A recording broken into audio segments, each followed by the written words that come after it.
एक बार फिर से स्वागत है आप सभी का मेरा ओपिनियन यूट्यूब चैनल में। और आज हम लोग हिस्ट्री के कुछ ऑब्जेक्टिव क्वेश्चन जो कि ऐसे प्रश्न का संकलन है, अगर आप इन प्रश्नों को गलत करते हैं तो यकीन मानिए आप कभी भी सरकारी नौकरी प्राप्त नहीं कर पाएंगे, क्योंकि ये वे प्रश्न हैं जो निश्चित तौर पर किसी न किसी प्रश्न में पूछे गए हैं और पूछे जाते हैं। इसका मतलब आपको इन प्रश्नों में गलती की कोई गुंजाइश नहीं होनी चाहिए। पहला प्रश्न है, हड़प्पा सभ्यता के संदर्भ में निम्नलिखित में से कौन सा कथन सही नहीं है? ए, मुहरों का उपयोग मुख्य रूप से व्यावसायिक संपर्कों के लिए किया जाता था। हड़प्पाई लिपि को अभी तक पूरी तरह से पढ़ा नहीं जा सका है। वे लोहे के उपयोग से भली भांति परिचित थे। चनूदरो मुख्य रूप से शिल्प उत्पादन के लिए समर्पित था। हमें ढूंढना है कौन सा कथन सही नहीं है। तो लोहे के उपयोग से वे भली भांति परिचित थे, यह सही नहीं है क्योंकि वे परिचित नहीं थे। तो पहले का सही उत्तर हो जाएगा सी। दूसरा प्रश्न है, अशोक के धम्म के मुख्य सिद्धांतों में क्या शामिल नहीं था? अन्य धर्मों की निंदा करके बौद्ध धर्म का प्रसार, यह शामिल नहीं था। दूसरे का डी। तीसरा प्रश्न, मौर्य प्रशासन में सीताध्यक्ष का क्या कार्य था? सही उत्तर होगा कृषि और राज्य की भूमि का जो अधीक्षक होता था वही सीताध्यक्ष कहलाता था। तीसरे का बी। चौथे का, विजयनगर साम्राज्य की अमरनायक प्रणाली किससे प्रेरित थी? दिल्ली सल्तनत के इक्ता प्रणाली से प्रेरित थी। तो सही उत्तर हो जाएगा चौथे का बी। पांचवा प्रश्न, मुगलकालीन मनसबदारी व्यवस्था में जात और सवार क्या दर्शाते थे? तो जात पद और वेतन तय करता था और सवार घुड़सवारियों की संख्या तय करता था। पांचवे का सही उत्तर ए।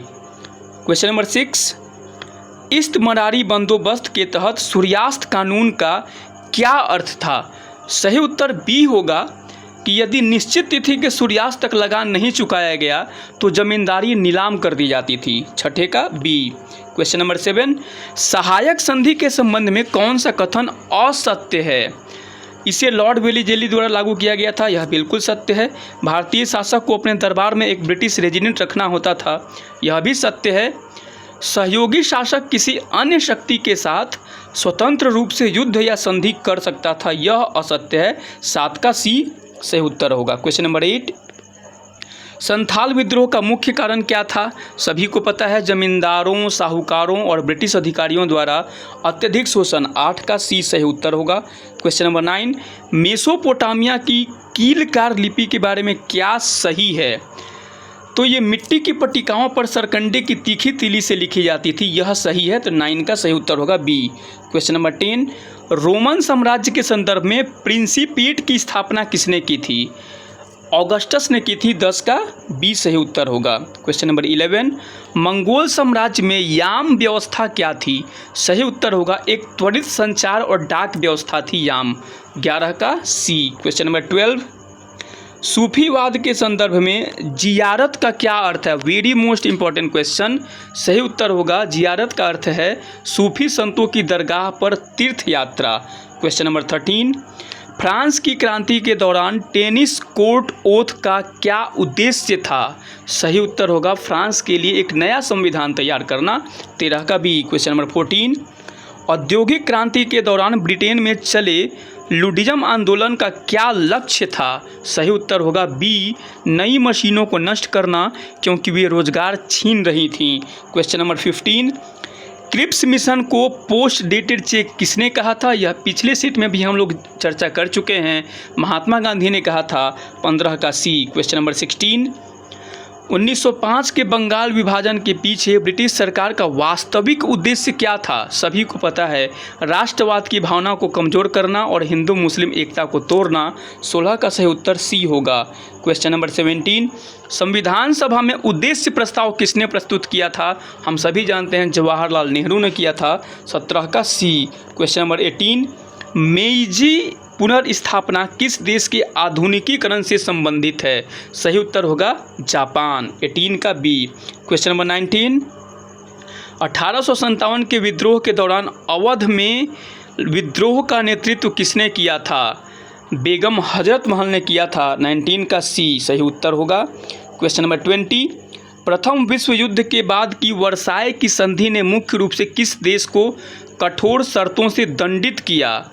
जर्मनी को दंडित किया गया था? सही उत्तर होगा 20 का डी। क्वेश्चन नंबर 21, भक्ति आंदोलन के दौरान दक्षिण भारत में अलवार संत किसकी पूजा करते थे?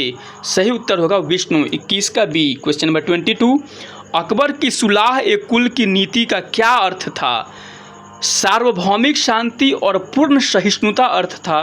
तो सही उत्तर 22 का बी। क्वेश्चन नंबर 23, 1929 के लाहौर अधिवेशन में भारतीय राष्ट्रीय कांग्रेस ने क्या प्रमुख प्रस्ताव पारित किया था?